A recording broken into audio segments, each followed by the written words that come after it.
Tataas. Kailangan kunin mo yung management level course. Lahat yun, ha?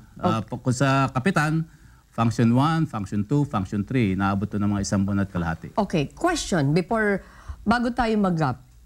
Sa training, what do you call this training? Yun yung tinatawag na management level course for management level officers.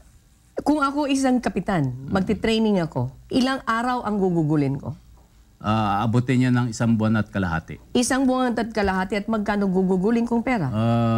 Ang latest figures na naririnig ko, hindi ko palang ma-confirm ito, mga 30,000 yata. 30,000 to 40,000. I understand. 30, siguro. O just imagine, kung ikaw ay isang kapitan at hindi ka talaga makakaligtas dito sa mga trainings, mga kasambahay, dun sa ating mga nanonood, 40,000 pesos plus 1.5 months or 2 months, medyo may kabigatan yun.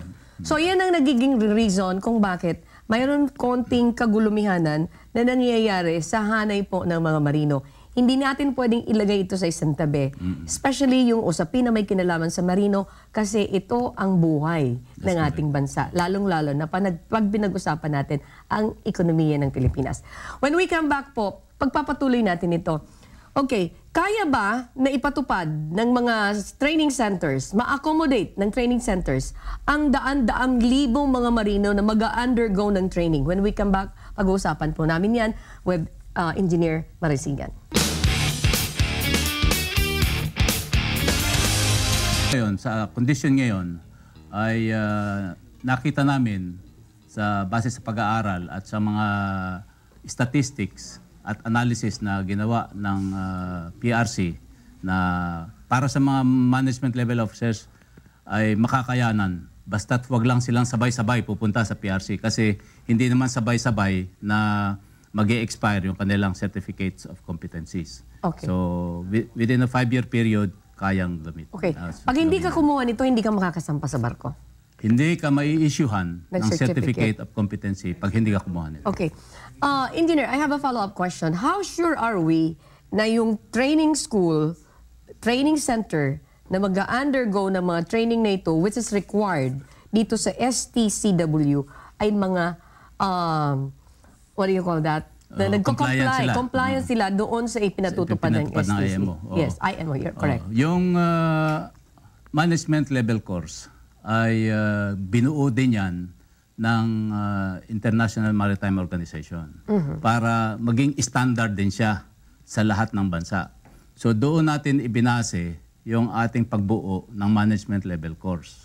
So lahat ng mga training requirements doon na nakasaad dito sa libro na to ay yun ang inilagay doon sa mga subjects para makabuo ng isang syllabus.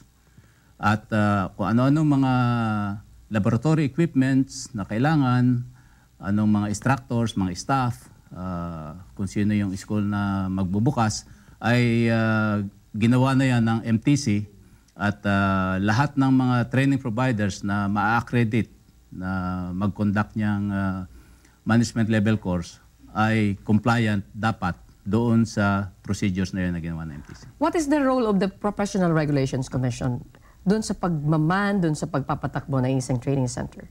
Ang role lang ng Professional Regulation Commission pagdating dyan ay kami ang inaatasan ng Maritime Training Council na mag-inspeksyon at mag-monitor nitong mga training providers na ito na para makasiguro na sumusunod sila doon sa procedures at compliant sila sa lahat ng equipments at saka staff, pati quality standards na pinapa-implement ng IMO. Okay. I heard na mayroon mga training center na hindi nagko-comply. Are you aware of this?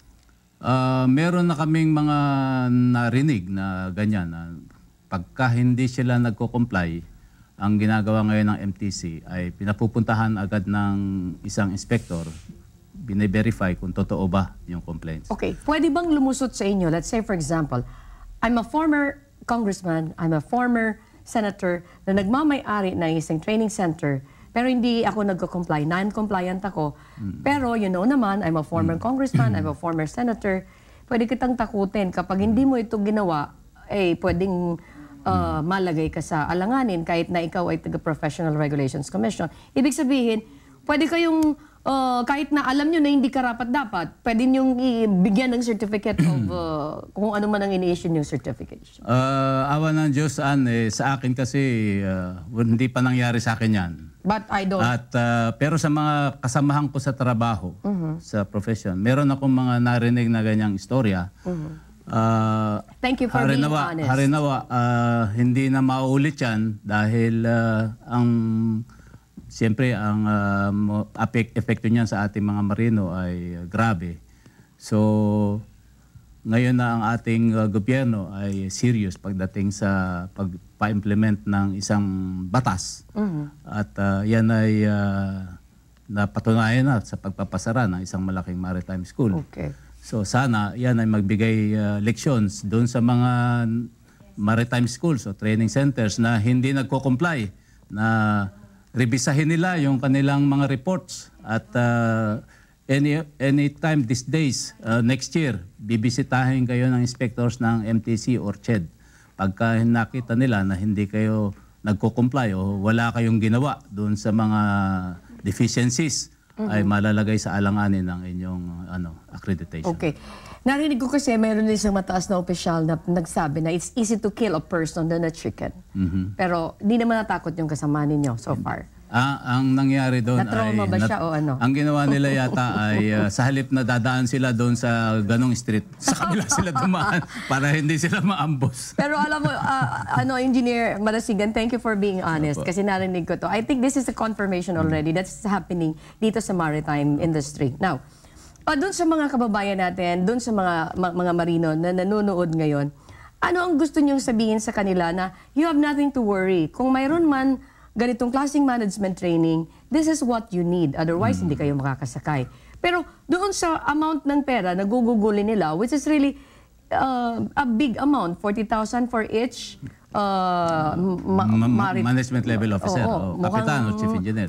Sila ba, nagre-reklamo sila sa ganyan o walang problema sa pera, ang problema lang namin is the time? Ang nakikita ko sa very near future, ay dahil tayo ay magiging fully compliant dito sa requirement ng STCW pagdating sa education and training para sa management level, lalong magiging in demand ang mga Pilipino na may management level certificate. So lalo silang dadami sa mga foreign flagships. Iyan ang magiging advantage niyan. Ngayon kasi ang perception sa ating mga customers sa iba-ibang bansa na yung ating education and training pagdating sa management level medyo kapos. Okay. So pagka ito ipin-implement natin in full, ang magbe-benefit din dito yung mga marino natin na mga lisensyado na sa management level. Okay. How many, what do you call this, training centers do we have? Again, my question, kaya bang i-accommodate? Sa latest figures namin sa PRC na inaccredit namin para mag-conduct sila ng management level course ay 18. 18